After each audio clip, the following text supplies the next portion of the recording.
quite some time in Sumeru City, but ever since we last said goodbye to Lesser Lord Kusanali, we haven't heard anything from her.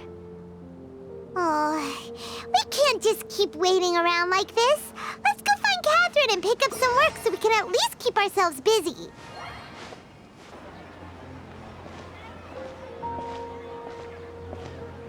Ad Astra Abyssosque. We meet again, you two. Hi, Catherine. Do you have any commissions for us today? Commissions, huh? Let me think. Oh, how about this? Please attend the Academia's Academic Symposium this afternoon and recite a love poem on stage. Wait, say what now? And if possible, please also use your camera to capture the reaction of the audience upon finishing the poem. Huh? What kind of commission is that? I see. It appears that you're not interested in this commission. In that case, please go to Port Armos and convince the Eremites there to spend some time volunteering at the local orphanage. Hey, that's not any better.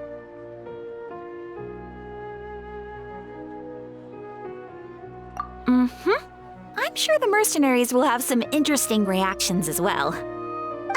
Paimon's gotta ask, just who exactly has been submitting these commissions to the Adventurers Guild? Oh, the commissioner? Well, actually, I just wanted to see the two of you in action.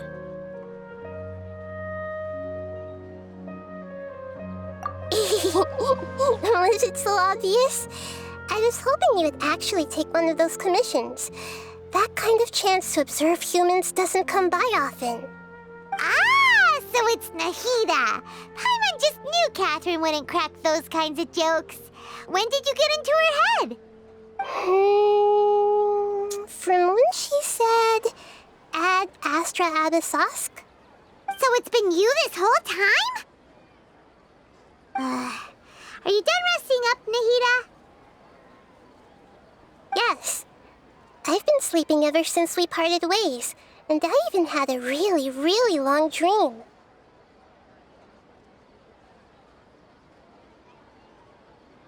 It was another dream about the Sub-Zero's festival, except it was a happy one. In my dream, I was sitting in the middle of a flower terrace, and everyone in Sumeru City was holding hands as they danced in circles around me. They danced round and round, and everyone looked really happy. I also got to sit on a gigantic flower carriage. Ferris, the Knight of Flowers, raised me really, really high above the ground, and I was throwing an endless amount of Yalda candies at the children. You know, Nahida, maybe your dream is how the Sub-Zero's festival really should be. It's meant to be a joyous time where everyone gets together to celebrate your birthday. Huh? Wasn't I describing a really happy dream? Why are you both looking at me like that? Wait, could this be an example of the emotion known as pity? No, we aren't pitying you. That would only make everything worse. We just don't want you to feel too sad. By the way, have you had a chance to visit Dunyarzad? How's she doing? The Homiyanis haven't allowed any visitors after the festival, so we haven't been able to check on her.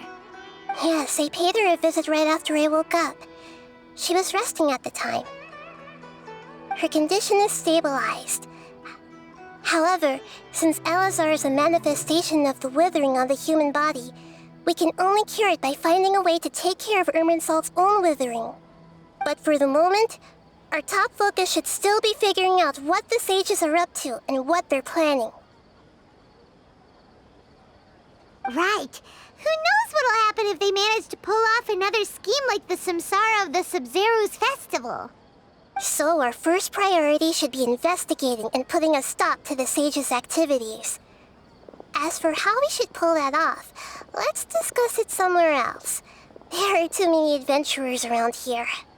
Oh, good point. Sorry, adventurers. We're gonna be borrowing Catherine for a little while.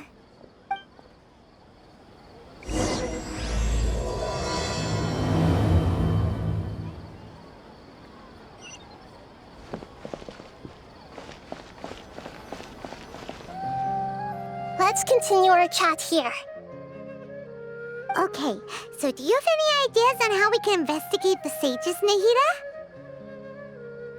Actually, I've already done a little bit of work on that. But for now, I want to hear your thoughts.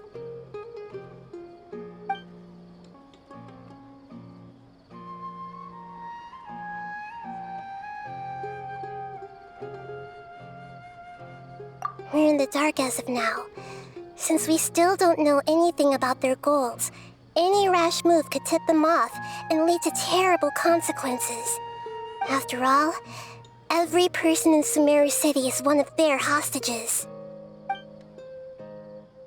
I've already tried that, but all the key members of the Academia, even the core of 30 guards, intentionally avoid wearing their Akasha terminals. It seems that from the very beginning, they've been guarding against info leaks from the Akasha.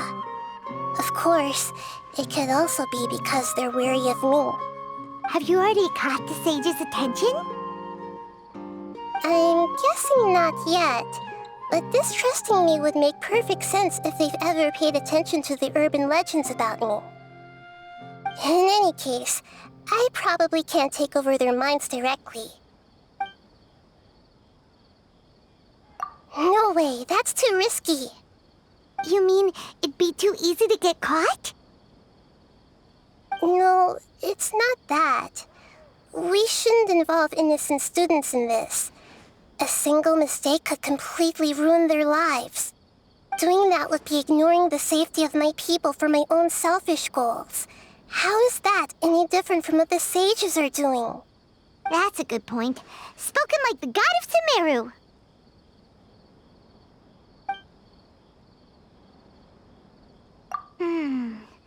Are we really out of ideas? Nahida, you're super smart, so you already have something in mind, right?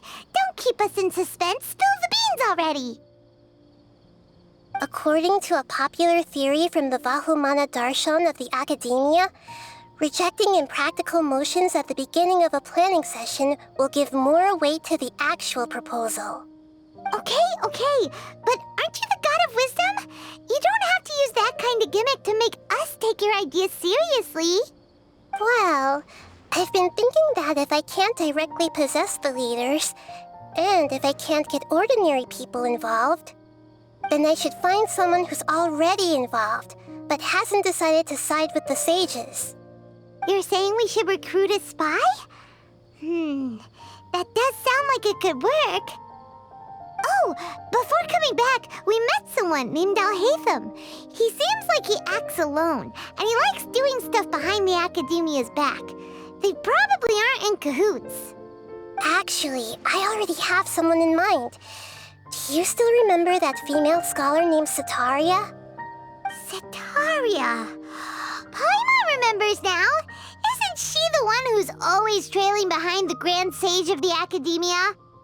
We ran into her basically every time the Sub-Zero's festival repeated itself. You could even say we're old enemies by now.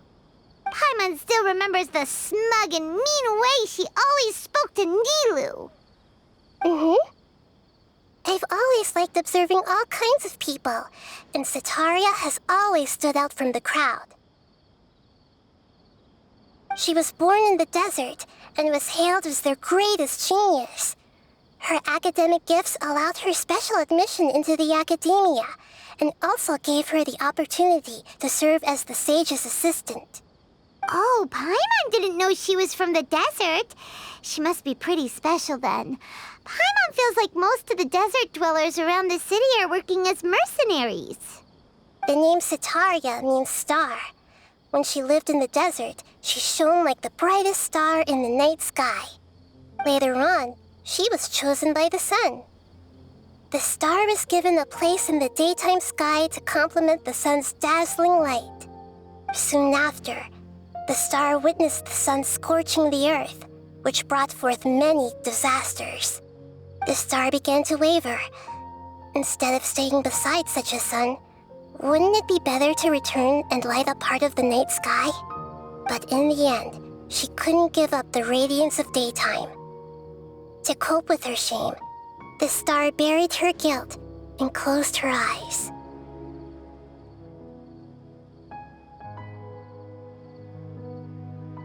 From the sound of it, Sataria's just hung up on the research opportunities here. But she doesn't really support the academia. She still feels guilty about not doing more for the desert, right? She's just running away from her problems. Indeed. When they are presented with complex moral issues, many people will simply plug their ears and go with the flow until the problem can't be fixed anymore. She's suppressing a lot of guilt, but before she realized it, she had already become the sage's accomplice. She can't deny her part in their schemes anymore. Right. We must somehow make her face her problems again. That way, not only can we get useful intel from her, but she can also use it as an opportunity to redeem herself. From my past observations, Sataria will take a day off from the academia every 10 days to do some shopping in the city. Tomorrow afternoon just happens to be a shopping day for her. That'll be our chance. To prepare, let's go check out some of her favorite spots and have a quick chat with a few of the vendors there.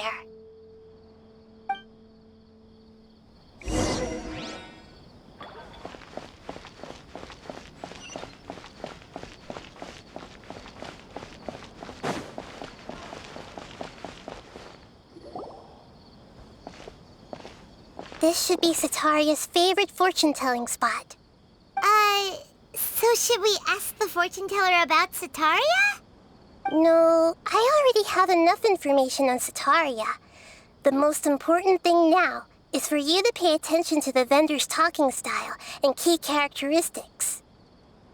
Talking style and key characteristics? My poor lost lambs, have you become troubled over your fates? The divine voice of wisdom often echoes between mine ears. If thou be blessed today by the gods, I may be able to show you the way. Huh? Really? Nahida, you've been whispering things to her? Shh! My friend here has some doubts regarding her future. Can we get a fortune reading for her? Of course, of course. In that case...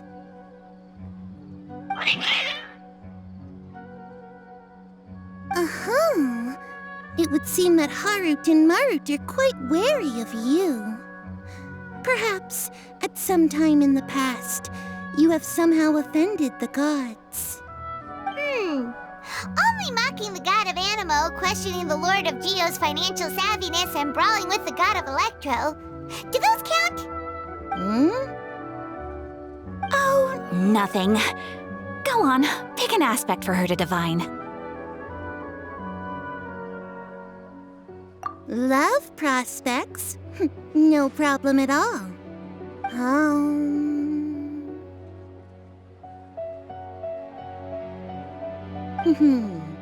The gods have spoken. The truth shall be revealed. One who is fated to cross your path will appear on... Huh? So many people will fall for you. How could that be? Harut, Marut, did you two spoil my divination? I've never read a fortune so absurd.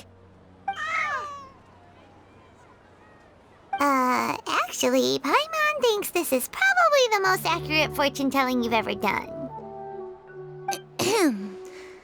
I admit that the orientation of today's celestial matrix is, suboptimal. As such, there will be no charge. Is that so? Well, that can't be helped. If you were to bring some food offerings for Harut and Marut on your next visit, perhaps they could help you reverse the wheels of fate.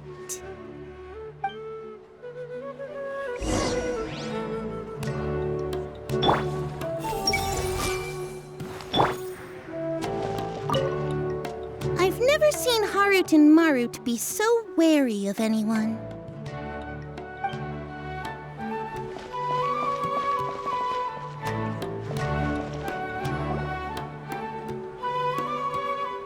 Is this another one of Sataria's favorite stalls? Yep, it belongs to a king. His father helped Sataria a lot when she first moved to Samari City, so she still comes by whenever she has time. When I start talking with him, listen carefully to the details of our conversation. Ah, dear customers! Would you like to look at some pottery? We caught wind of your great craftsmanship, so we specifically came to take a look. Oh, I recognize you.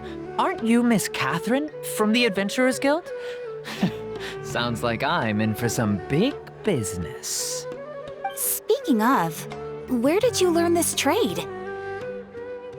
I suppose you could say it all started with my dad.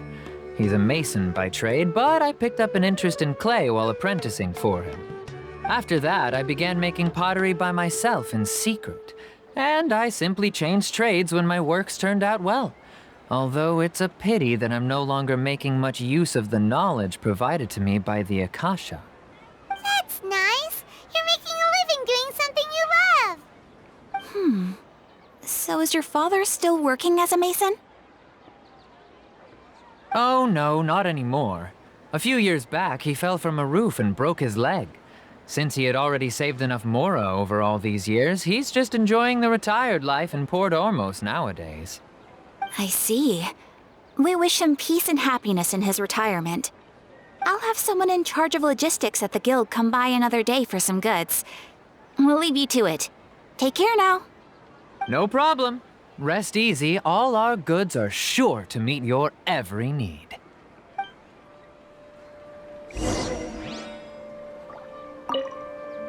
That was my first time talking with Miss Catherine.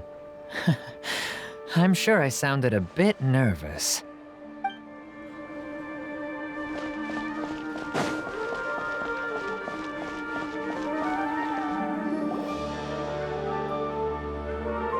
This should be our final stop.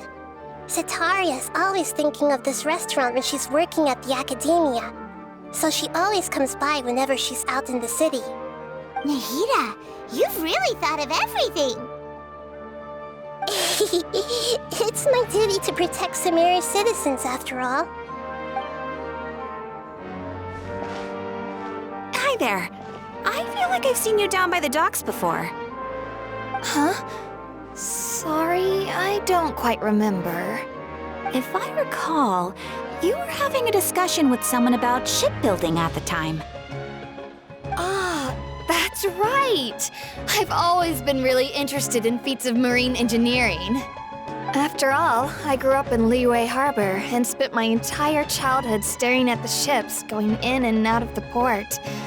I came to Sumeru to study, but failed to make it into the academia due to my lack of talent.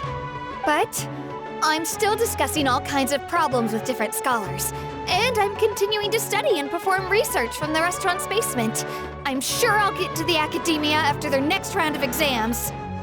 What an admirable spirit for learning! Amazing! Sure, but you'll find hardworking people wherever you go. So this restaurant has a basement as well? Huh. First I've heard of it. That's right. It's not usually open to patrons. Most of the time, employees use it for breaks or to hold private events. I see. Guess that makes sense. Well, good luck with your studies, Miss Chishan. Thank you so much. As long as I can make it into the academia as an official student, I'll be happy.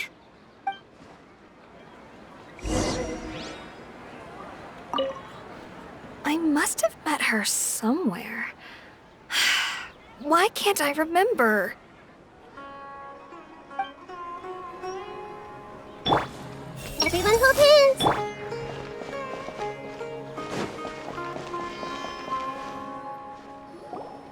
So, was that everybody? Mm-hmm. 3 familiar faces should be enough for Sataria. What's the point of all the information we've collected? Nahida, you still haven't told us how you're planning to make Sataria face her problems. Sataria is already used to avoiding her problems, so we must find a way to break through her usual sensibilities. I remember you mentioned that the Eremites in Port Ormuz are all making a fuss about the upcoming resurrection of King Deshret. Although it's all just a boatload of nonsense, the fate of her homeland may turn out to be Sataria's soft spot. Oh, Paimon gets it now! You want to take advantage of the guilt Sataria feels about her homeland. Although she knows she should return home to help the people of the desert, all she's done is conspire with the sages.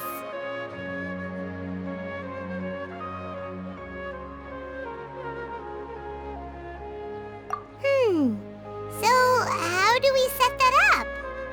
Well, King Deshret is long gone, and Sataria is also too smart to fall for any simple tricks. If we simply engaged her under the guise of King Deshret's believers, she would definitely be wary of us, and we may not get anywhere. But if we were to borrow some of her close acquaintances to talk with her, her reaction would probably be very different. So you mean you're going to possess those people we just talked to? Yep. Possess them through the Akasha. Imply they've already converted to the faith of King Deshret, and then convey our made-up will of King Deshret. As long as everything goes smoothly, we'll get through to Sataria for sure. She'll never guess that we had anything to do with it. Ah, so that's how you're going to use all the info we collected on these people. It's so that you won't slip up and break form. Possessing them will only work if you can manage to pass off as them. Exactly. So, best of luck with impersonating them. Huh? Best of luck? But we don't know how to possess anyone. That's no problem at all. I'll just share all their senses with you once I've possessed them. As long as you're also wearing an Akasha terminal, the effect will basically be as if you've possessed them yourself. Huh. That is pretty convenient. But why does she have to do this? Can't you do it yourself? Although I've been observing humans for a while, I've never been good at imitating them. You're not wrong. It's always been painfully obvious whenever you try to pass as Catherine. If it was at all possible, I would have preferred to leave these people alone. But seeing how things are now, I probably should just accept it and push on. Yeah, don't beat yourself up over it. We're only doing this to help everyone, and we'll only be borrowing them for a little while anyway. Alright, then let's give it a go tomorrow afternoon.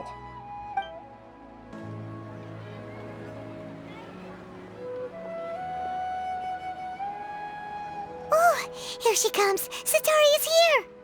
Let's quietly follow her. Once she starts talking to her acquaintances, we'll find a safe spot to begin possessing them. As for how we'll sway her to our side, I'll leave that to you. I trust you'll know what to say. Paimon's starting to feel kind of nervous. Okay, let's go. Looks like they've already started talking. Let's find a hiding spot and get started.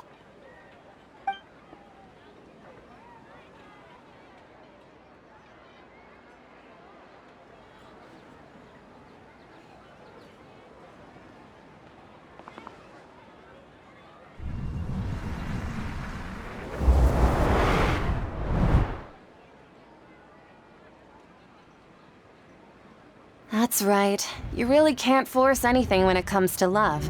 And besides, everyone around me has a very different background and outlook. Are you still listening to me, Nabia? Oh, of course I'm listening. You were talking about troubles with your love life, right? I heard everything you said. Okay then. You just seemed a little distracted for a moment there. Strange. Your cats seem pretty worked up. Is something wrong? I always thought they were quiet, happy kitties. Oh, what are their names again?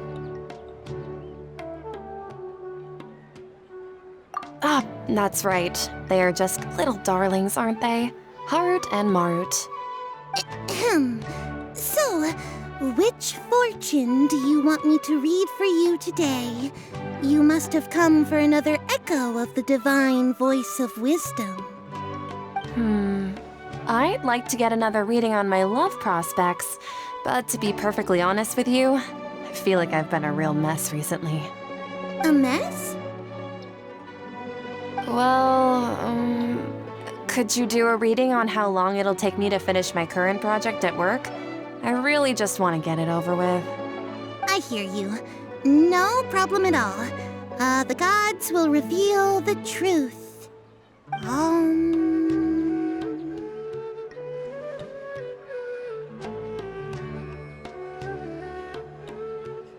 The gods are asking, Sitaria, why haven't you gone home? Why haven't I gone home? Do the gods really know everything I've been thinking about? Sitaria, why don't you just go home? It's a demand now instead of a question. The gods seem to be truly upset. I'm sorry. I know I failed the gods.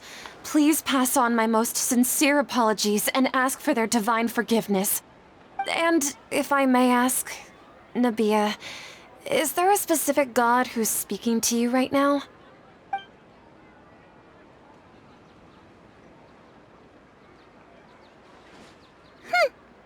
What an inconsiderate and naive question. The god who is speaking to me is, of course, the wisest and mightiest of all, King Deshret. King Deshret? No wonder he would make such a demand of me. Wait a second. King Deshret passed away a long time ago. Even though news of King Deshret's resurrection has been spreading like wildfire, it's all just a misinformation campaign from the academia. How can King Deshret still exist in real life? What insolence! I am King Deshret's most loyal believer. Do you wish to refute his voice of wisdom? Oh, no. As a child of the desert, I am only reveling in his power upon learning that his divine glory has touched even this city. I will think very carefully about his demand of me. I'm sorry, I must go now. Wait!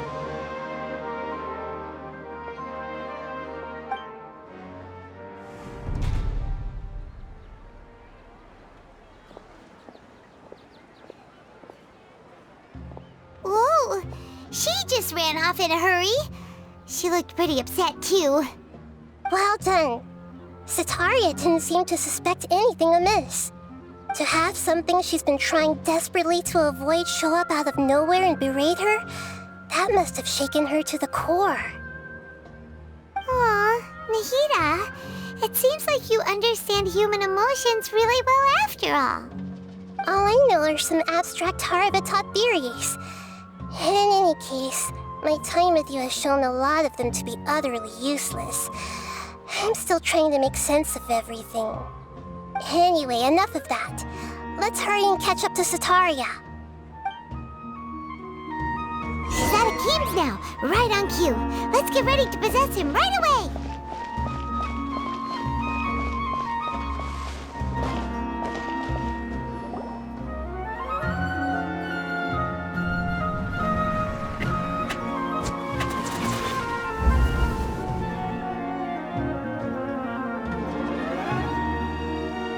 It's okay. I just got caught up in something. Oh, actually, didn't you ask me to help you look for work? What kind of work were you looking for again? Oh, right. Your old man's craft. How could I forget? Speaking of, how's he doing? Is he feeling any better? Oh, that's good to hear. I have been thinking a lot about him. If I could get some more time off, I'd love to pay him a visit. Actually, while we're talking about him, is he still living in Port Ormos? Yeah, he's been retired there for a while. If you could find the time, please write him a letter. Let him know that recently, faith in King Deshret has taken root in Port Ormos and has begun to spread across Sumeru. He has a quick temper and has always been a devout follower of the Dendro Archon. I don't want him to get into a fight with those King Deshret believers because of a difference in beliefs. Oh? So, who are you siding with in all of this? The Academia or King Deshret? I'm so jealous of you. You were born a child of the desert, yet you chose to betray King Deshret, and now you spend all your time with those crooks from the Academia. Akeem, you don't mean you've also become a believer of King Deshret? What's so strange about becoming a believer of the wise King Deshret? In fact, aren't you the strange one? The one who still can't pick a side? Can't pick a side? Me? Whoa! Paimon had no idea you'd be so good at this!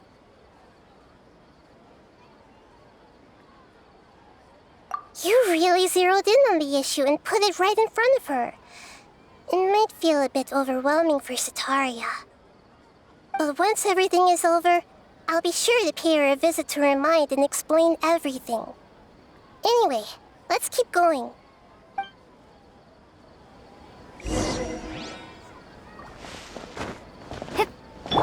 Elsia, come on! Setaria's already started talking with Shishan!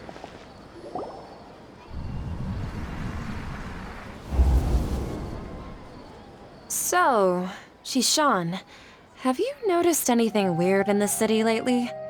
Like, as if someone was trying to preach to you about something? Oh, right. Speaking of strange things, I celebrated the Sub-Zerus festival so many times that I lost count. That was really weird. Wait, how could you be aware of that? That should be impossible. Nothing in the report indicated anything like that. Are you still failing to realize that the Academia's lowly tricks could never deceive all of Sumeru's citizens? Shishan, don't tell me that you've converted to King Deshret as well! What an absurd question. You make it sound like I should be ashamed for becoming a believer of King Deshret. In reality, shouldn't you be the one who is ashamed? You, who worked side by side with the Academia and treated people as nothing more than experimental subjects? Please, please stop! Even now, Setaria's still trying to run from her problems. She can no longer justify everything to herself. Hey, she's trying to talk to the guards! What should we do? This is the most important part of all. Quick, get ready. Mercenary, you're a member of the Corps of 30, correct? Please help me pass a message to the Matcha right away. The situation in the city is getting out of control. Please, try to remain calm, miss. Tell me what's happening in the city. Heretics are infiltrating the city, and they've already converted many residents to their side. Heretics? What kind of heresy are you talking about? King Deshret! Many people I know have suddenly started believing in him, but he's long dead. It's impossible. Miss Setaria, nothing is impossible. You know my name? King Deshret is immortal, and all who defy him will one day pay the price. You must face the truth, Setaria. You tread a treacherous path, and the longer you ignore it, the tighter the Academia's grasp on you will become, and the deeper you will be ensnared. Child of King Deshret, never forget that the desert that belongs to you lies elsewhere. What's so strange about becoming a believer of the wise King Deshret? In fact, aren't you the strange one? The one who still can't pick a side? What an absurd question. You make it sound like I should be ashamed for becoming a believer of King Deshret. Setaria, why haven't you gone home?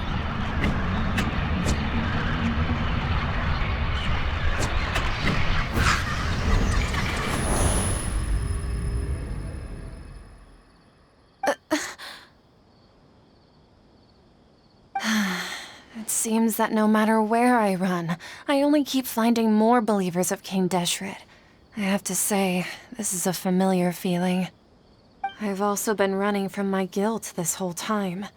Guilt over my part in the sage's plans, and from ignoring the letters from the children of my homeland.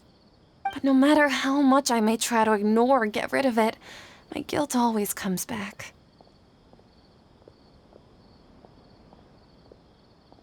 You won't necessarily lose your research opportunities by facing the truth. Besides, did you really want to conduct your research while carrying such heavy feelings of guilt? How do you know me so well? Are you truly just a believer of King Deshret? Or are you the god himself? That's not important. The important thing is to pass judgment on the academia and its sages, and to correct their mistakes. If you could provide some assistance in this matter, perhaps it could serve as a form of atonement. I've actually never believed in the gods, but I've always believed in serendipity. Your appearance must be a fated opportunity for me to get out of this wretched situation. Please tell me, what can I do for you? How much do you know about the sage's current activities? I was just one of the designers for the massed dream harvest scheme, which is what happened around the Sabzeruz festival. But I know very little about the full scope of the overall project. I'd assume that only staff with the highest clearance would have access to those confidential documents. I've just been working to meet the Grand Sage's specified requirements. However, there's something that's been really bothering me. I heard that a scholar who was previously expelled has returned to the city, and even the sages are still quite wary of him. To fight against the academia, we will need to figure out the nature and the purpose of their work. Is there a way for us to get access to the confidential documents you mentioned? It should be possible if we're willing to take some risks. After all, I'm an assistant to the Grand Sage, and I've been working on many tasks outside of the project. One thing, though, I won't be able to transfer the documents to you through the Akasha once I get my hands on them. The sages have always closely monitored all activities within the Akasha. Let me see. Let's use the most primitive method. Send someone to pick up the documents tomorrow evening at the Academia entrance. The Academia entrance. Wouldn't that be too conspicuous? Don't worry about that. I assure you, this won't be a trap. I'm only suggesting this location because it'll draw more scrutiny for me to leave the Academia again. It'll be safest for me to distract the guards long enough to hand you the documents. All right, I trust you. So, if I were to successfully complete this task, would it mean I've atoned for my wrongdoings? That'll depend on the judgment of the Dendro Archon. The Dendro Archon. That's right. Her people are the ones we have endangered. As the God of Wisdom, she's also the one responsible for judging and guiding the scholars. Maybe it's time for me to find a god to believe in. Just as Nahida predicted, we've managed to bring Sataria to our side. The Traveler's execution was ingenious. She's the one who deserves all the praise. Well, now that we've made plans to meet again tomorrow evening, all we can do is pray for Sataria's mission to go off without a hitch. Pray? But if we're going to pray to the gods, aren't we just praying to you? God of Wisdom and Guardian of the Scholars?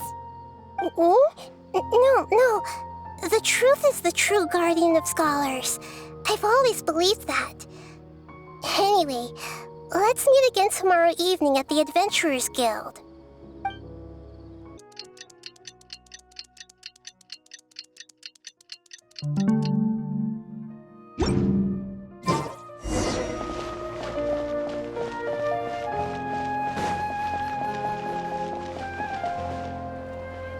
Catherine, we're here! Oh, you are the other Catherine, right? That's right. I suppose I'm the other Catherine in your mind. Shh! We're on a secret mission tonight, so we need to protect Catherine's identity. Yep, Paimon's right.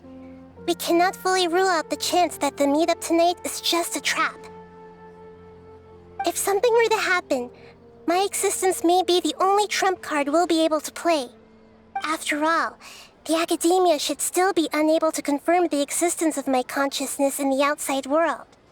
Yep, exactly. Just what Paimon was thinking. Anyway, enough about that. Let's just make sure to be on our guard. Off? What do you feel is off? It's the middle of the night. Of course it's quiet. You're not getting paranoid, are you? No, I think she's right. It really is a lot quieter than usual. If you look around, there seems to be fewer people on the streets. I'm not sure if this is the case for the entire city, though. Huh. Maybe it's just a coincidence. Maybe Sataria figured out a way to not only distract the guards, but also to get everyone to go to sleep early, just so we can exchange the documents in peace. I also can't quite figure out why things feel a little off. But now that we're here, let's go ahead and meet her as we planned. Well, regardless, as long as you're here with us, Paimon feels a little safer.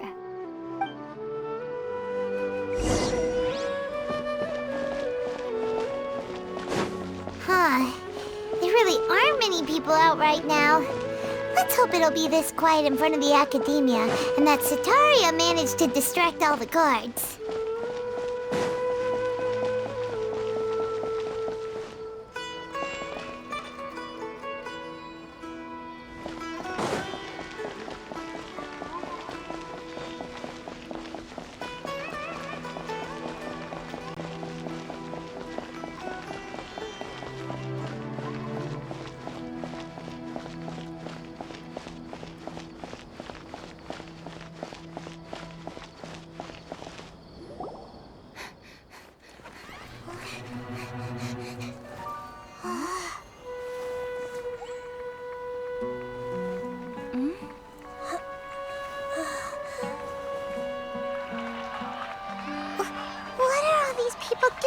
At this hour of the night. Ah, the triumphant hero returns at last. And to a rather spectacular welcome, even if I do say so myself. You're the outcast, expelled from the academia. Indeed I am. Although these days they tend to call me the Doctor.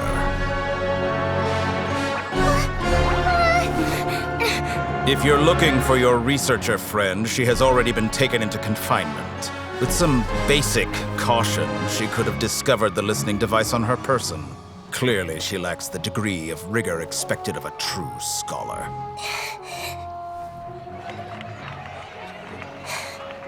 The people of Sumeru City. What have you done to them? I simply made some minor adjustments to their Akasha terminals. Now they can deposit information directly into the subconscious. As you can see, all these lovely people now believe this traveler is a hero who has just saved the world. My experiment is a success. And now it seems they can no longer hold back their sheer adoration. No, what should we do? These are all just regular people. Leave now. You need to get out of here. What? That guy's a Fatui Harbinger! We can't just leave you here! Nor can I abandon the people of Sumeru!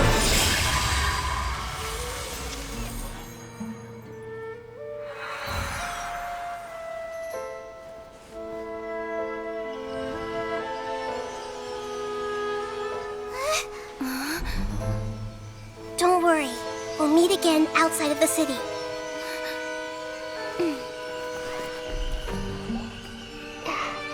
I see. You appear to have overridden their mental faculties with your own consciousness. To possess such a powerful mind, you must be the god of wisdom.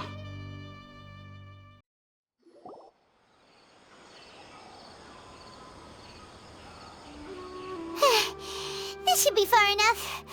Whew. Paimon needs to catch her breath first. Is the Hida going to be okay? We only made it out because of her.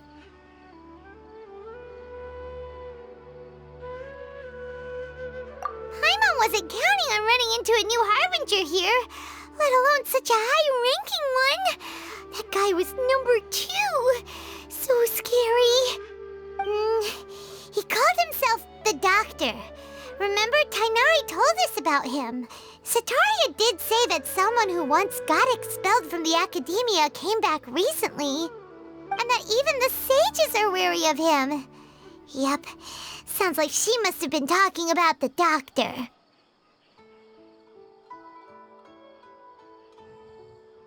Yeah, now that the Doctor's in the picture, we're no longer just dealing with the Academia. They're in cahoots with the Fatui.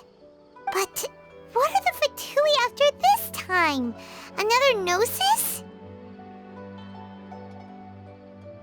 Yeah, things would be a lot easier with Nahida's help. Nahida said we'll meet again outside of the city. But we can't just keep waiting around, right? You mean... Oh, right! Wasn't he invited by the sages to work on some project when we were staying with him in the Vidia Forest? That has to be the same project! Even though he turned it down at the time, he might still know something. There's no time to lose. Let's go to Gandharvaville.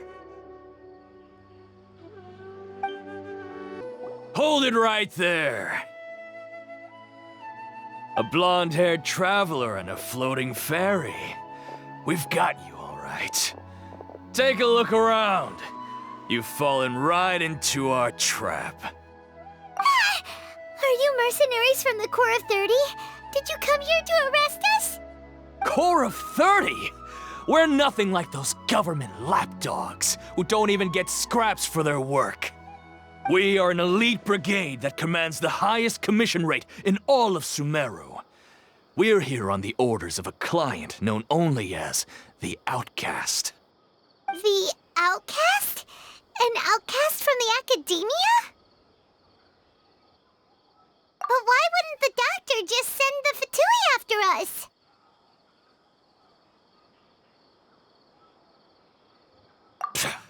Still wasting time on idle chit-chat.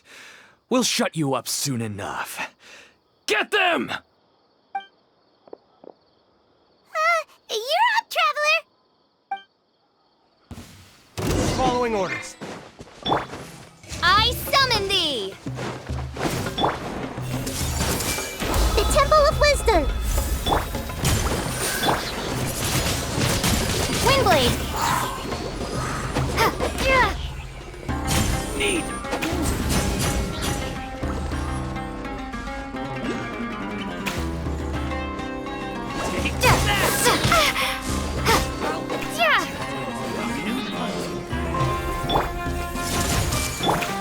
Shadow Raven!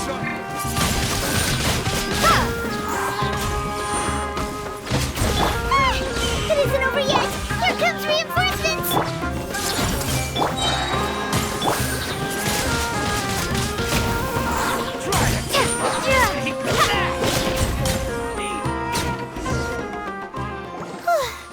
That was pretty rough. Is that what elite mercenaries are like? Yeah, looks like we'll have to keep our guards up. But this doctor guy seems like a pretty tough opponent. He knew exactly where to set up an ambush. Did he predict that we would try to find Tainari? Going up against smart people is tough. Anyway, let's keep going. Oh, it's the Traveler and Paimon. What are you two doing back here? Kale, it's nice to see you again. Are you doing all right? To be honest, I'm not doing too well. My Elazar has been progressing at a faster rate lately. I'm finding it harder to complete more intricate tasks. As a result, Master Tainari is taking me off the patrol schedule. He will only allow me to stay here and coordinate other people's tasks. Oh, Kale. Speaking of Tainari, did he go off on patrol Master Tainari? He just left the Avidia forest a little while ago. He was headed to Party's DI. He left? But isn't Tainari always saying that he never wants to leave the Avidia forest? He even turned down the sage's invitation. I thought it was weird too. Master Tainari always prioritizes his work as a forest watcher above everything. He almost never leaves his post. He left in a hurry this time, though. No, I only found out that he left through a message he left behind. He also made sure to delegate all his tasks using a schedule. To leave in such a hurry? I'd guess he had something urgent to take care of. Master Tainari originally studied in the Amorta Darshan of the Academia, and Partis DI is something like the Amorta's research base. Many rare shrubs and grasses have been planted there for research. I know that before he became a forest watcher, Master Tainari once spent a long time conducting research at Partis DI. A research base, huh? Gotta wonder what kind of research Tainari just decided to work on all of a sudden. Oh, we don't have a lot of time, so let's go look for him at Party's DI.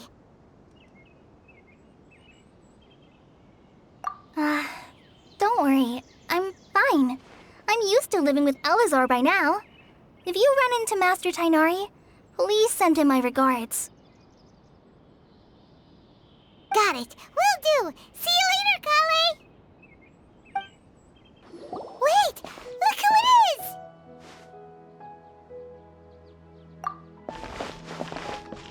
Thank goodness you're okay. We were so worried about you. Hey! This was supposed to be a touching reunion, but you're ruining the moment! Actually, it's very smart of the traveler to be wary of me right now. After all, the doctor has shown that his technology can apparently even control human minds. Plus, it's not like you could have known what happened after we split up and I was facing the doctor by myself. Even a pool of stagnant water after a torrential storm can occasionally pass as a patch of sky. Paimon feels like only the real Nahida could come up with such an obscure analogy. Huh? But I wasn't trying to win your trust or anything. All I wanted was to clarify my point. Well, we understand that point now. Please, Nahida, tell us more about what happened. Are those poor people all right? When you left, I was still in the middle of restoring everyone's minds. Thankfully, when the doctor mentioned depositing information into the subconscious, he didn't mean engraving information into their minds. Instead, he did something closer to creating hallucinations. That was still within my power to fix. Luckily, I managed to finish my restorations and mind jump away from him just as he was about to capture me. Whew. What a relief. The doctor sure pulled out some hidden cards, but good thing we had Nahida with us. I wouldn't be relieved just yet. I gave away my true identity when I restored everyone's minds, which means we've lost another one of our trump cards. Also, the doctor is already an expert at modifying Akasha terminals. Maybe it's only a matter of time until he captures my consciousness inside the Akasha. Would that mean you'd no longer be able to jump between minds? Then how do we stop him? He's still at the Academia, so it's possible he already started messing with the Akasha. Ugh, it feels like he's toying with us. What a nasty piece of work.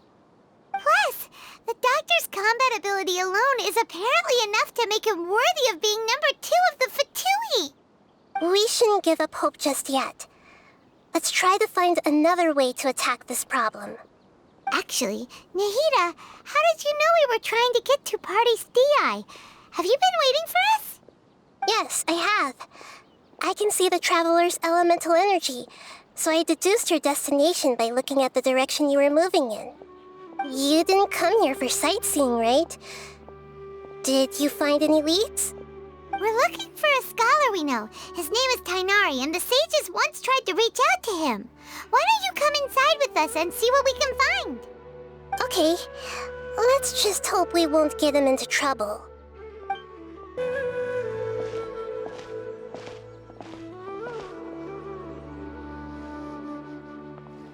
traveler? It is you! Ah, it's Hypatia! Ah, what a pleasant surprise! It's so nice to see the two of you again. Who's this? She's a scholar we met in the Avidia Forest. When we last saw each other, she was still training in the... what's it called? Satyavada life? Oh, I see. That's right, we're old friends. You've come at just the right time. Ever since I've come here, hardly anyone has even talked to me. Hypatia, you're way too excited about this. Actually, for you to leave the Avidia Forest means... you're not in training anymore? Wait, no. Did you already finish your training and reach Paripurna life? What do you think? My consciousness has already managed to make contact with the divine. You did it! Congratulations! It's so exhilarating to share this sublime joy with others at long last! When my consciousness made contact with the gods. Ah, what a supreme and unparalleled experience that was! That sounds incredible!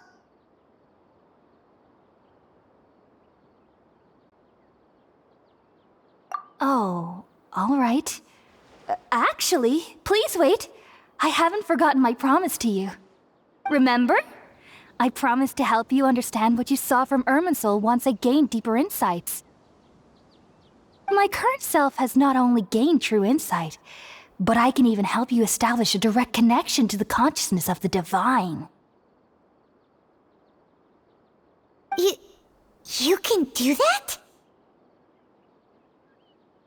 I've never heard of anything like that, but if you want to give it a try, I'll do my best to protect your consciousness during the process.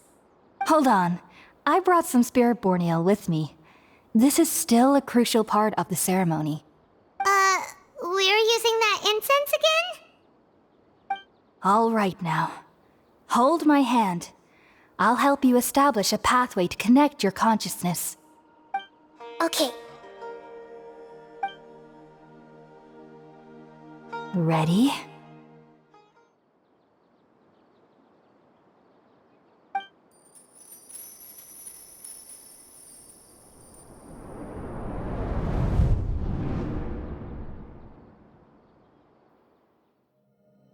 It took 3 betrayals for me to finally understand. The world is just an elaborate tapestry of lies. My fury will never be quelled.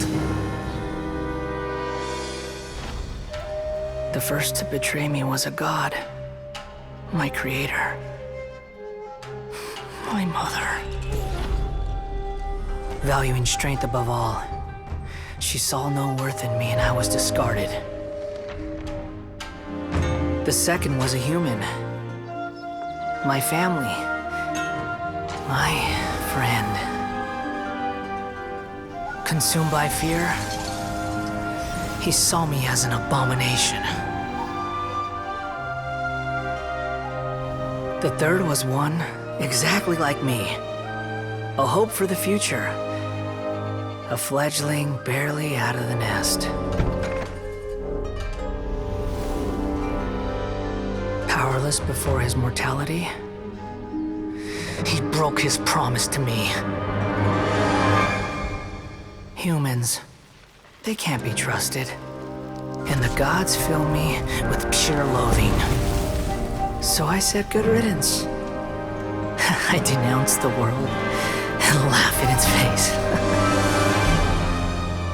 My chest will never again be defiled by worldly filth. I will scrub away every last trace of human emotion.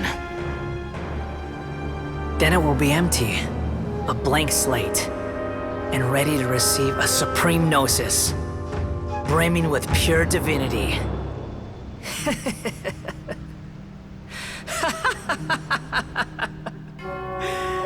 There is no need to fear. The pain will be brief. Your era is coming to an end.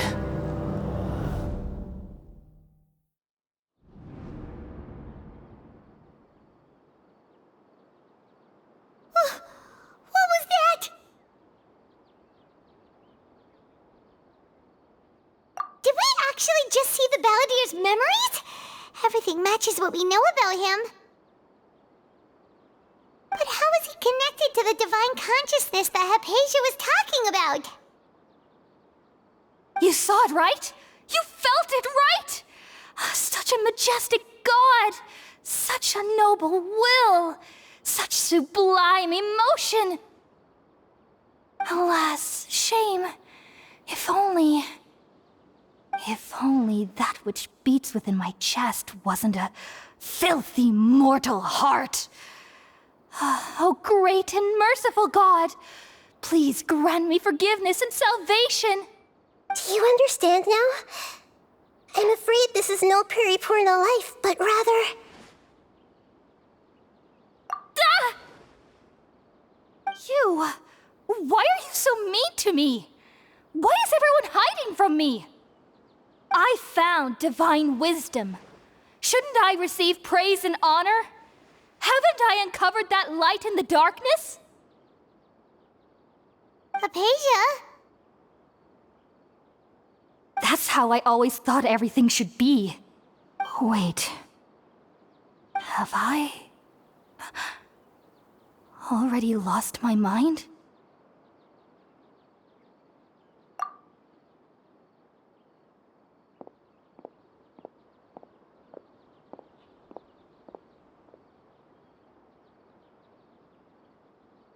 Wait, something isn't right!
Okay, we finally lost him!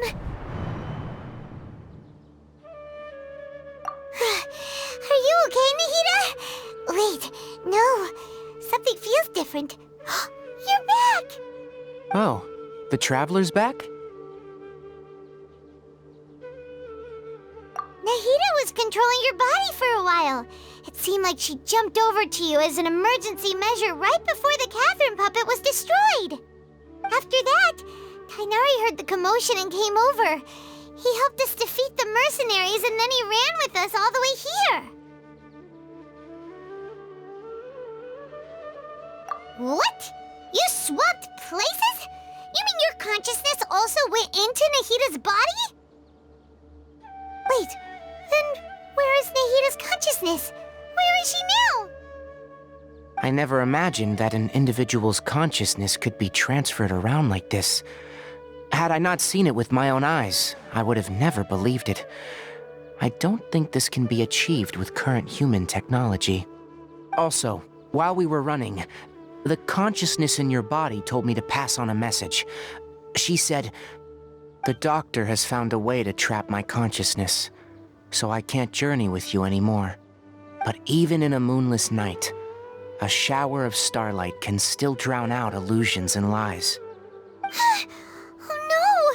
Nahida's is trapped in the sanctuary of Surasthana for good this time. Was that message all she left for us?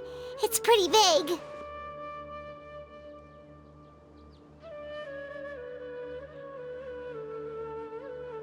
Oh, that makes sense. Since the doctor captured her, she won't be able to say anything without him knowing. She's being extra careful. Even in a moonless night, a shower of starlight can still drown out illusions and lies. Huh. Paimon knows the moon illusions and lies are from the alchemical divination at the Sub-Zero's festival. Didn't Nahida use a starlight analogy before? It had something to do with Sataria.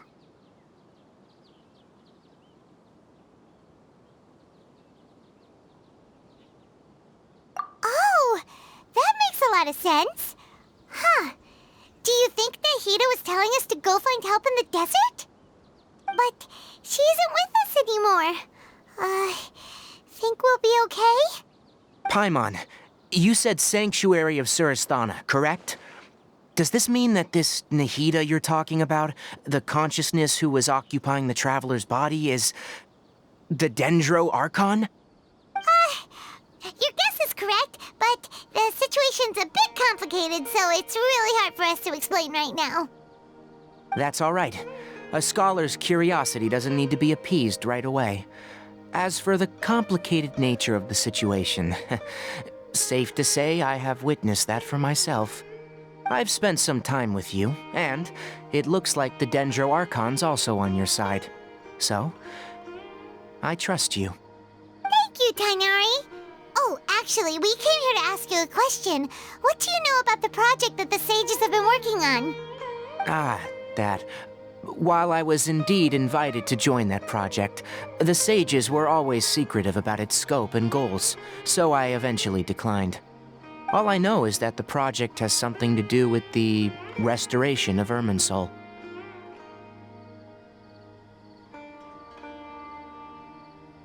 Huh? Did you see something when you were in Nahida's body? What? Do you have any evidence?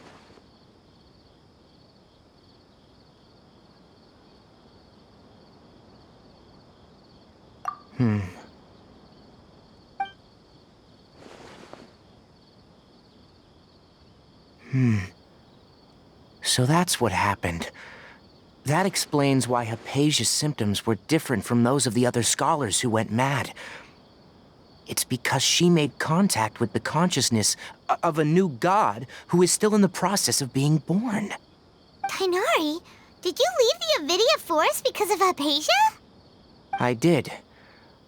I noticed Hypatia's mental anomalies, but since her symptoms were rather atypical, I secretly took her to Pardis Di and began searching for a way to return her to her normal self. If I didn't take action, Hypatia would have already been taken by the Matra to the desert, doomed to a life of exile at Aru Village. Now that you mention it, I knew the Academia has never thought particularly highly of Lesser Lord Kusanali, but I still didn't expect them to do something as arrogant as creating a new god. Looks like I made the right decision by not accepting their invitation.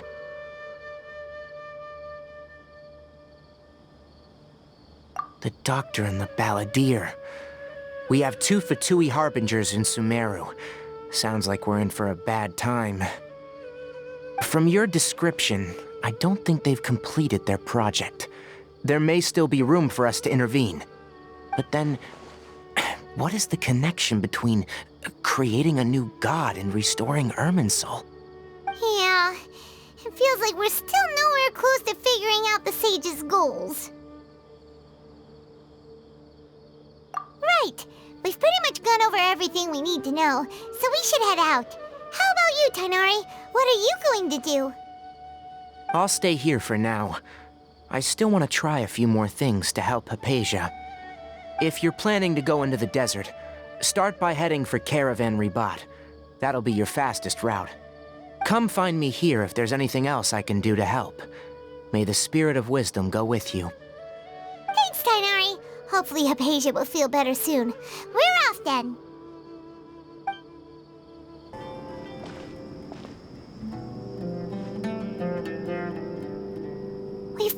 finally made it to Caravan Reebok. It's pretty lively here. So, just past this wall is the desert, huh? Oh, wow. Paimon remembers hearing people call this the Wall of Samiel. It's made to block sandstorms from the outside. Oh, if it's this tall, it's gotta be the divine work of Greater Lord Rukkhadevata, right?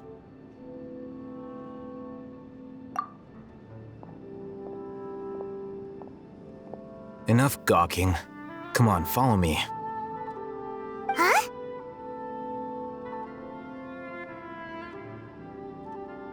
Over here.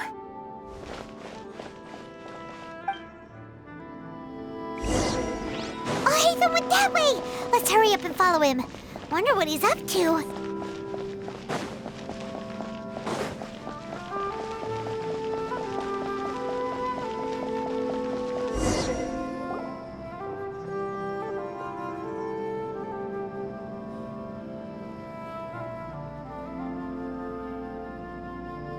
What the? Where did she go? How did we lose them? They were just here a second ago. More Eremite mercenaries? Who are they working for this time? Anyway, Traveler, it seems like we were being followed again. You were too careless. You should have noticed those hopeless amateurs trailing you a long time ago.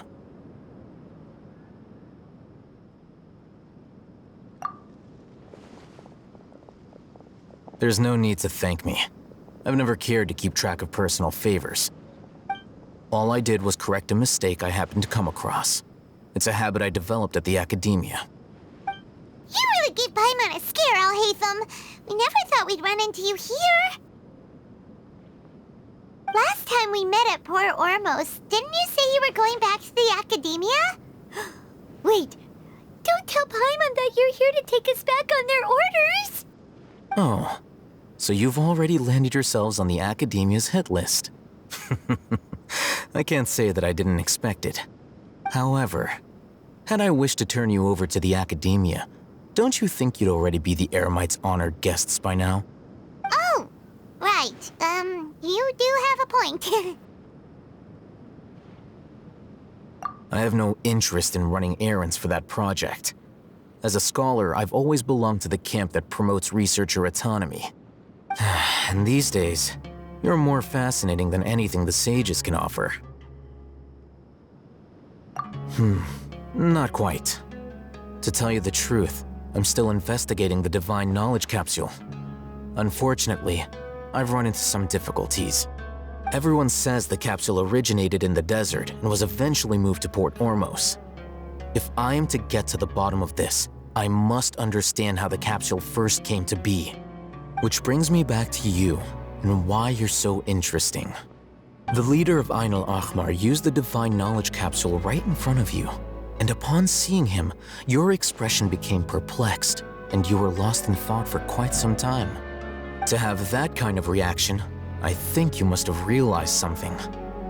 Are you interested at all in sharing what you've been hiding from me?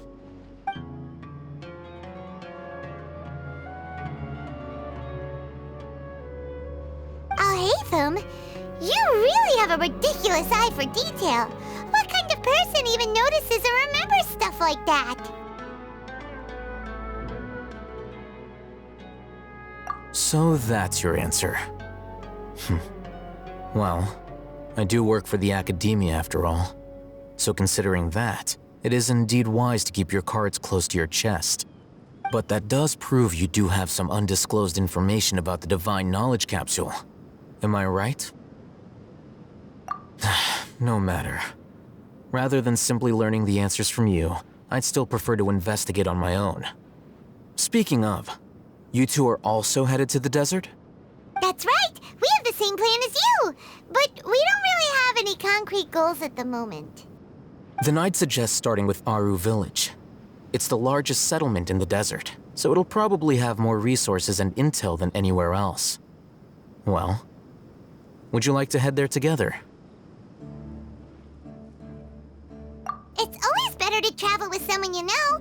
Let's go! Before us lies Aru Village, the safe haven of the desert folk. Whoa, this landscape is really something else. What a cool place! Let's go check it out!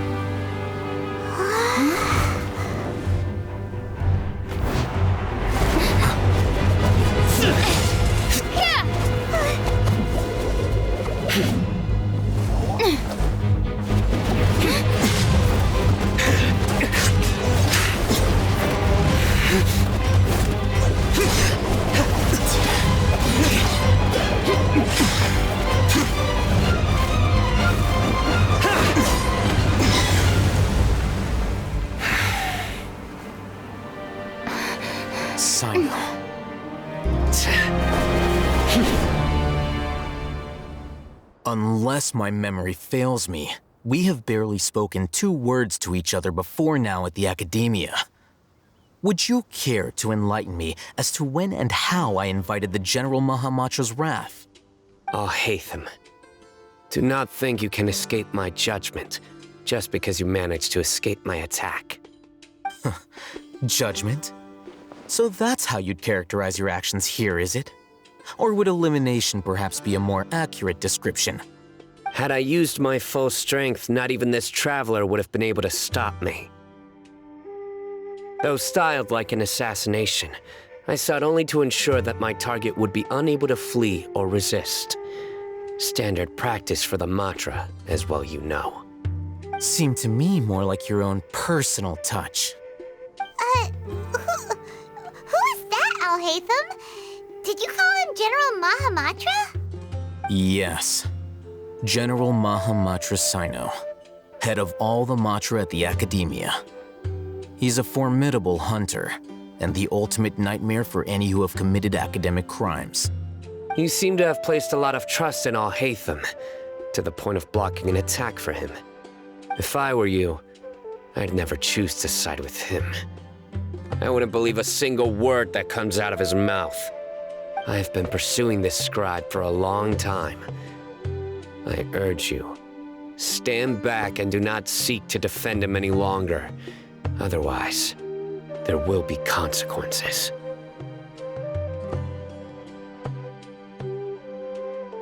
Has Alhaitham done something wrong? Paimon doesn't think he's as bad as you've made him out to be. I won't waste my breath explaining things. Alhaitham, I saw it during our fight. Take it out.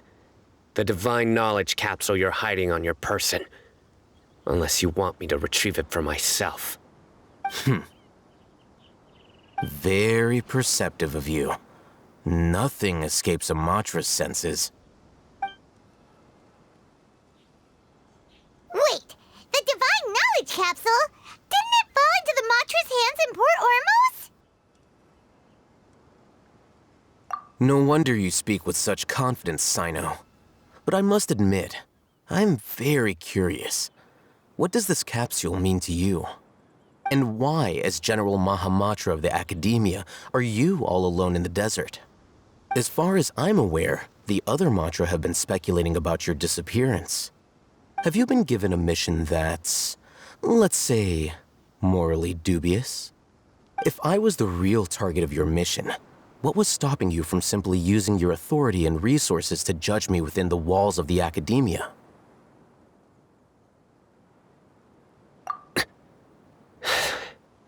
I should have known you'd be difficult to deal with.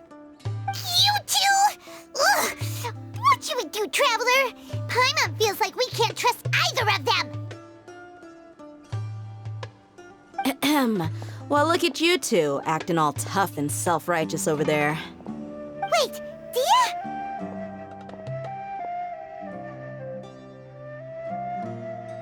Great! Finally, someone that we can trust!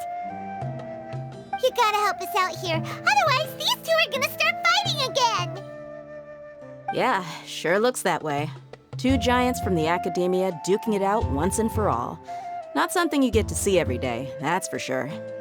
Listen, I know you academic types love to fill up your big brains with self-righteous morality and lord your empty rules and virtues over each other. But how dare you bring your petty disputes into the safe haven of Aru Village?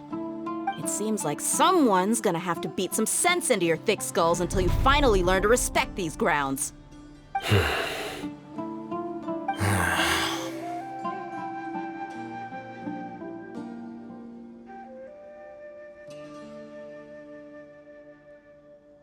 Hey, did either of you hear a word I just said?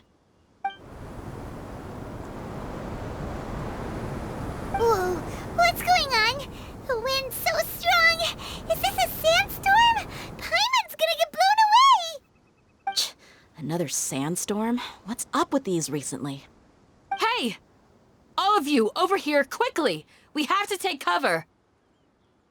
Someone's calling for us! Oh, this wind is too strong! Let's get over there! That sounded like Candace. Come on, you two. Jeez, are all of you academia folks such hard work? Move it!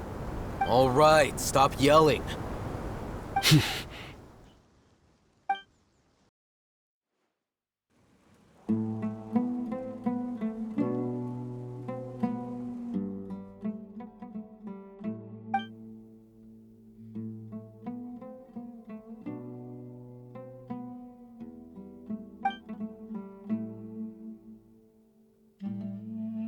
Well, this is pretty awkward. Hey, wanna play sardines with 3 people who want to tear each other limb from limb?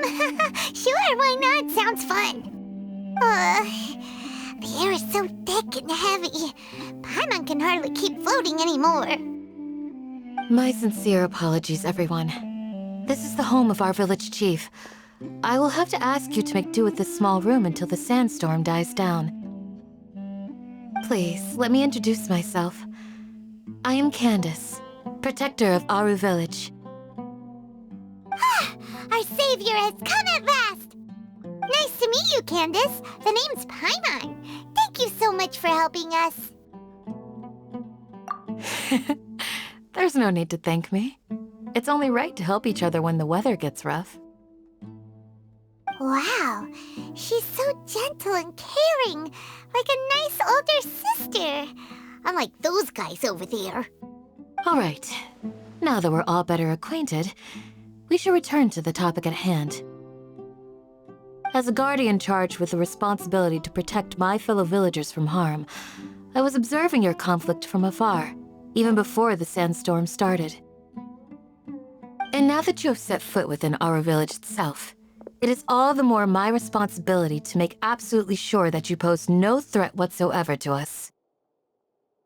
So please, have an honest and sincere conversation with one another, and put your hostile feelings to rest. If anyone dares to start anything again while they are under this roof, I will not hesitate to send them out for some quality time with the creatures of the sandstorm. Oh, on second thought, Paimon may have misjudged Candace's character. And that goes for you too, Miss Dia. Do I make myself clear? All right, we got it, Candace. That's what I like to hear. So, which of you will begin? I was supposed to be a mediator, but I might have gotten a little too involved just now. Anyway, one of those two should probably start talking. Wait, that was you trying to be a mediator? I have nothing to hide, so there's no shame in explaining myself. While Al-Haytham wasn't wrong about the other Matra not knowing my whereabouts, it's not because I've been assigned a morally dubious mission. Rather, I've chosen to exile myself. Huh? Exile yourself? A little while ago, I discovered that there was data missing in the Academia's project planning and development files. What little they did report clearly did not match the project's actual progress. As General Mahamatra, I had the responsibility and authority to request an audit. However, To my surprise, the person responsible for the erroneous data was none other than Grand Sage Azar himself.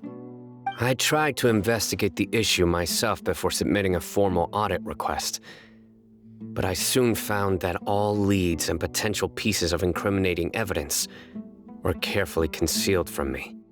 I began to realize that they were cautious of me from the very beginning. Unsurprisingly, the Grand Sage rejected my audit request as soon as the submission reached his desk.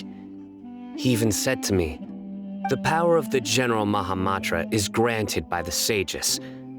You have no right to judge us." So they really are up to no good. I realized then that to the Grand Sage, the Matra are nothing more than tools for the sages to assert and maintain their control over knowledge. The vows that we took, the principles that we strive to uphold, they are meaningless to the academia of today. I believed it would be wise to flee the academia before the sages had a chance to take action against me. This way, they can no longer see nor predict my actions. I will never give up on this investigation. There's no need for someone else to give me power or authority. Once I find the truth, I will administer judgment by my own name. Sino seems to have the same goal as us. We're all investigating the sages. Plus, now that he's no longer the General Mahamatra, he somehow feels a lot less scary. Well, Sino, if that's your story, then why did you see Alhaitham as a target? When I was investigating the matter in the academia, I overheard a conversation between Alhaitham and a sage. The sages asked you to investigate a blonde-haired traveler. Do you dispute this, Alhaitham? What? Like many parts of the project, this assignment was undocumented. Now throw in your suspicious behavior with the Divine Knowledge Capsule, and I think we deserve an explanation.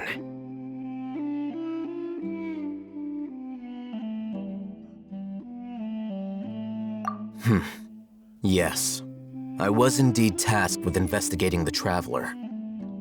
Alhaitham!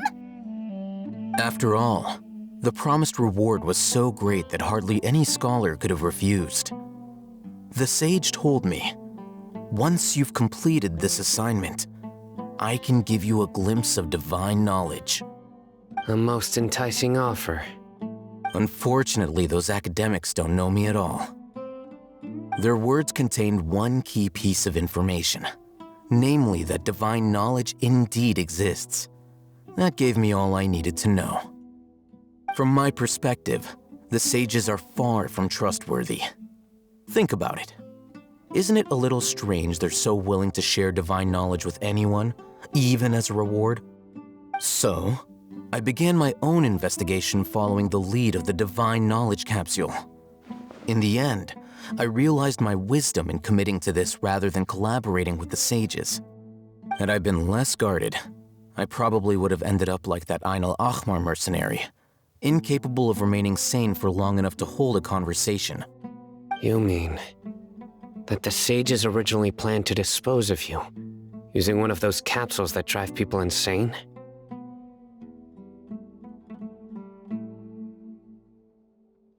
I'd already given up on the assignment by then. I only told the academia I was waiting in Port Ormos for you to appear so they wouldn't suspect anything. So it came as quite a surprise when I encountered my erstwhile target while investigating the Divine Knowledge Capsule. Criminals do love to talk about coincidences. Even though I ran into the Traveler by chance, I had no intention of providing assistance to the academia. Also, you should remember, you were the ones who decided to follow me and strike up a conversation after I left that tavern.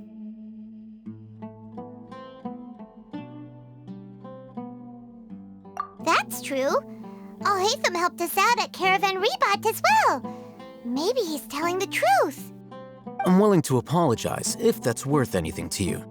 I took the Divine Knowledge Capsule behind your back because I judged its existence to be a significant risk.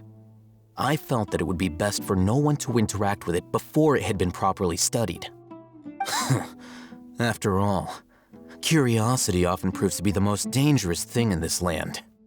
You should be well aware, Scribe Al-Haytham, that curiosity can also lead you to danger and suspicion. Answer me this. Did the sages share any information about their project with you? Have I not made myself clear? You and I are both distrusted by the academia. Do you really think they would tell me anything? Fine. Although you haven't completely proven your innocence, I won't regard you as an enemy, for now. As you wish. Good. I'm glad to see you two clearing up your misunderstandings. And now you, Dia. I believe it's your turn. Oh, sorry. Whatever the boys were talking about must have been so boring that I spaced out. My situation is pretty straightforward. My employer, Dunyarzad of the Homayani family, is friends with the Traveler and is currently recovering from her illness at home.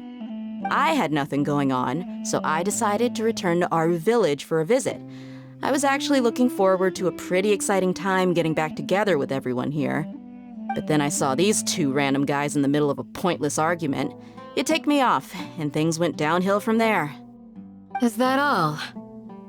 Well, I will admit that definitely sounds like your style. In that case, welcome back, Dia. That's more like it. I missed you all so much, Candace. Whoa! What was that sound? No need to worry. Now that you're no longer at each other's throats, please make yourselves at home. I'll take a quick trip outside to clear out some of those creatures in the sandstorm. Creatures? In the sandstorm? Are you sure you don't want some backup? Fighting in a sandstorm is not for the faint-hearted. Anyone without extensive training in these conditions is at a disadvantage. You needn't worry. Yeah, just leave him to Candace. Don't worry, she's as tough as they come.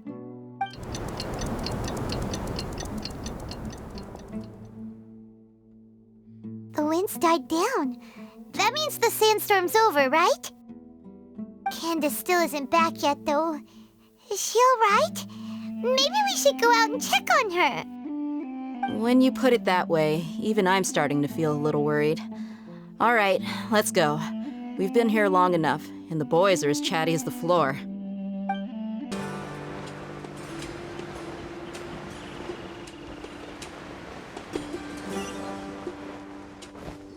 Oh, Candace, you're still fighting? You've been out here dealing with these creatures the entire time? Yes. They just keep coming in waves. I've lost count of how many I've defeated. Before I realized it, even the sandstorm had stopped.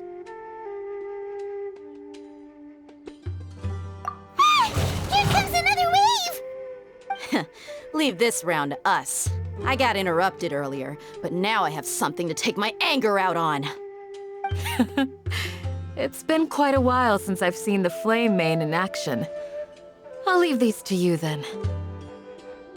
I'll be sure to put on a good show. Let's go!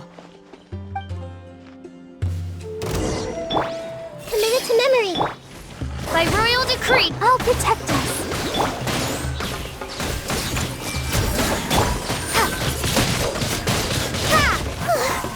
Here comes another wave! When are they ever gonna let up? I see everything. Windblade! The creatures stopped appearing. Was that the last of them? What we fought just now was probably the aftermath of the sandstorm. So we should be safe for the time being. Well fought, everyone. No injuries, I hope. Huh? Who are you? Ah, my apologies. I haven't had a chance to greet you yet. I had my hands full taking care of the village's elderly and children. I am the chief of Aru Village. Everyone usually calls me Uncle Anpu. Sir, I am also originally from the desert, but I have not been back for some time now. May I ask if such sandstorms are common? I can't say they've always been common, but recently the storms have become increasingly severe and frequent. Besides sandstorms, we also occasionally get earthquakes. According to an investigator who stayed in the village a while ago, these unusual natural phenomena are related to the withering of Irminsul. Another effect of Irminsul's withering. So, Irminsul's withering causes withering zones in the forest, and sandstorms and earthquakes here in the desert? Everything in the natural world is inextricably connected to Irminsul. These regional symptoms can indeed be a reflection of Irminsul's present state. Everyone in Aru Village needs to take good care of themselves. Speaking of which, why haven't I seen a single village keeper since I got here? Village keeper? Who are they? Village guards like Candace? Does your curiosity know no bounds? Village Keeper is how Aru Village refers to mad scholars exiled here by the Academia. Most of them are scholars who lost their sanity after a period of training in the Avidia Forest. The Academia believes that their crazed mutterings may have a negative effect on the psyches of other scholars. So, they're forcibly exiled to the desert. Though if you ask me, it's all a boatload of nonsense.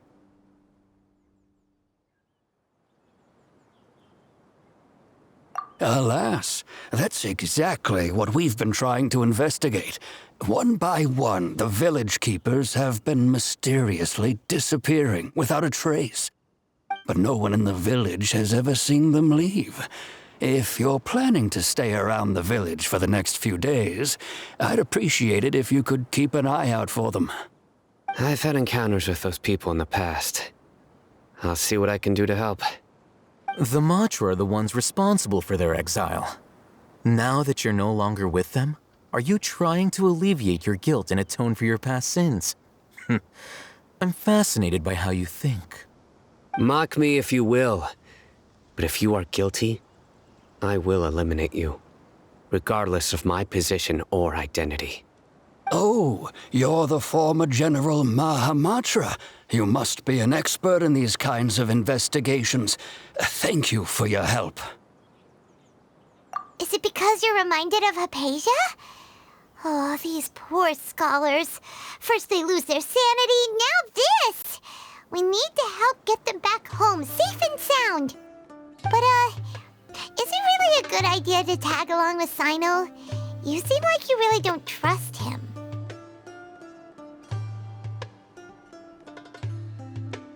I'll be grateful for the assistance. No doubt you will do a better job than some of my former subordinates. Let's start by finding a spot to share what we know so far.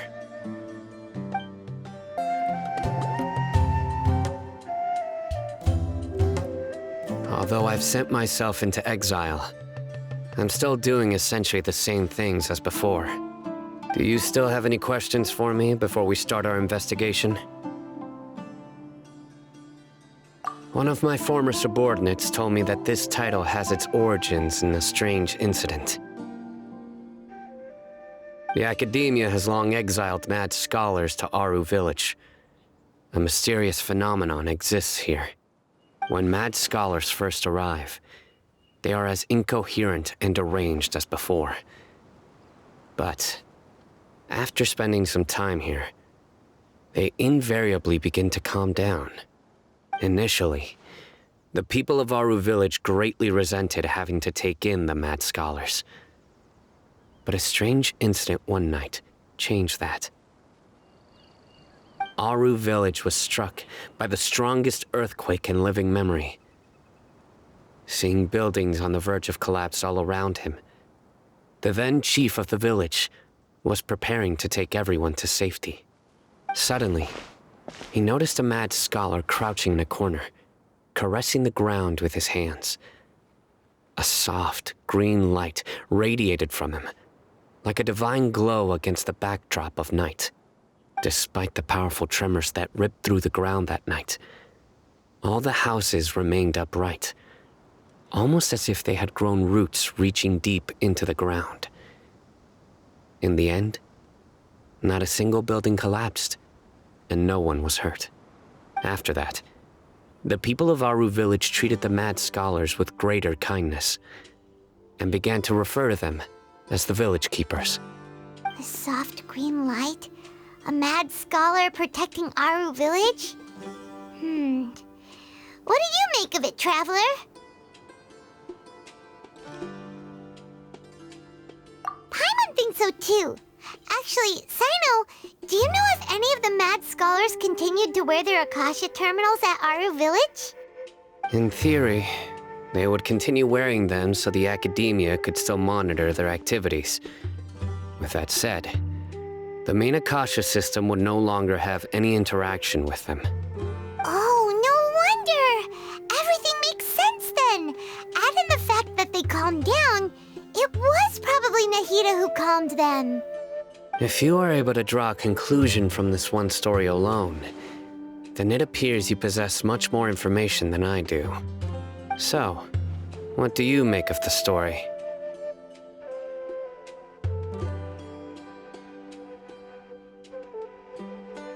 Really? Lesser Lord Kusanali. What? You don't believe us? Lesser Lord Kusanali was definitely using the Akasha to give her power to the mad scholars! No, it's not so much that I don't believe you. I'm just struck by your reasoning. Lesser Lord Kusanali, the current Dendro Archon, is she really active in Sumeru? The Academia has always placed far greater importance on the late Greater Lord Rukkhadevata. They've more or less ignored Lesser Lord Kusanali, and I've never had any reason to doubt their views. In addition, I've never heard any stories about Lesser Lord Kusanali and her deeds. To me, she might as well have been a god that never existed. No way! Nahida definitely exists! She's a... how should Paimon put it? She's a good Archon who's kind and wise, even if she says weird stuff sometimes.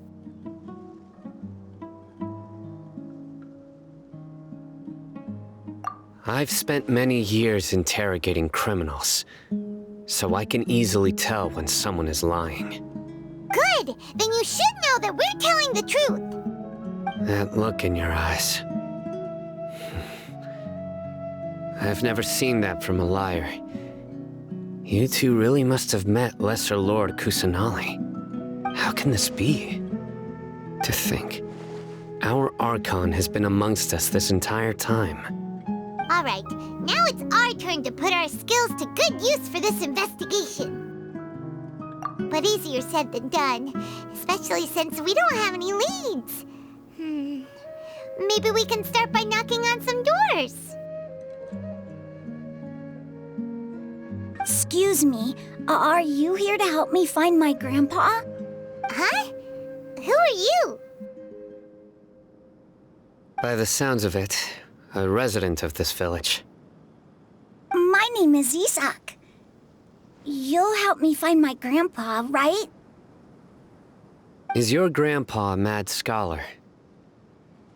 Hey, don't say that. Grandpa is just Grandpa. Why do you have to call him that? It's not like he's a bad person or anything. The person you're referring to is not a local, yet you are. Why do you call him Grandpa? Grandpa is just Grandpa. He's my family. I heard everything you said to the village chief. Please, you gotta take me with you. I want to find my grandpa. I swear I'll help. I won't be a nuisance. Ah, so you're the one who was eavesdropping on us around the village chief's house. I was planning to go out and take care of whoever it was, but I had a vague feeling that they didn't harbor any ill intent. Whoa. Hatham wasn't kidding about Matra having sharp senses. Sino, he's just a kid. All he wants is to find his grandpa. Let's find a way to help him. Sorry, I was only listening in because I wanted to know where Grandpa went. Honest. If you don't believe me, you can ask Miss Candace. All right. But first, let's confirm the facts with Candace.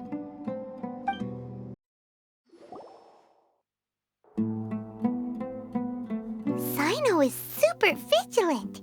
Is this what all the Matra are like? Ah, you're back already. We just wanted to confirm something with you.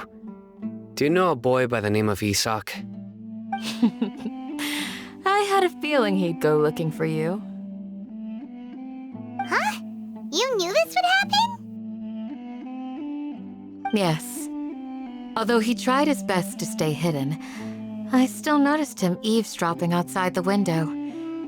He really wants to get his grandfather back. Isak's parents were both Aramite mercenaries who rarely returned to the village after finding employment in the city. He was raised by his grandfather. Unfortunately, it was only a few years before his grandpa passed away. Isak was still very young at the time, so various families in the village took turns caring for him so he could survive. Later, an elderly mad scholar arrived at the village. Isak thought the scholar bore a striking resemblance to his grandfather, and thus often spied on the man. However, the scholar was unkempt in appearance and incoherent in speech. Although Isak referred to the man as his grandpa, he was afraid and didn't dare to approach him. One summer night, the oft mumbling and bumbling grandpa suddenly calmed down and seemed to become more lucid. He even noticed Isak hiding in the distance. So Grandpa walked up to Isak and patted him on the head. He even took Isak to the entrance of the village, where he patiently taught the boy the names of the stars and accompanied Isak until he fell asleep. The next morning, Isak woke up and wanted to go find his grandpa again, only to realize his grandpa no longer recognized him. However, even so, Grandpa retained his calm expression. It's said that those who saw the scholar claimed he no longer appeared to be crazy, but appeared to be living in his own world, almost as if he were sleepwalking. Isak was thrilled that his grandpa was able to find peace and would follow him all the time, asking him things like, "Grandpa, want me to take you somewhere fun?" Or, "Grandpa, could you tell me stories about the stars again?" All this somehow just makes Paimon feel really sad. It seems like they both deserve so much better. Perhaps. Nearly everyone who lives in the desert has some form of hardship or regret. But even so, we must still continue on with our lives. It's also my reason for fighting. I must continue to protect this land.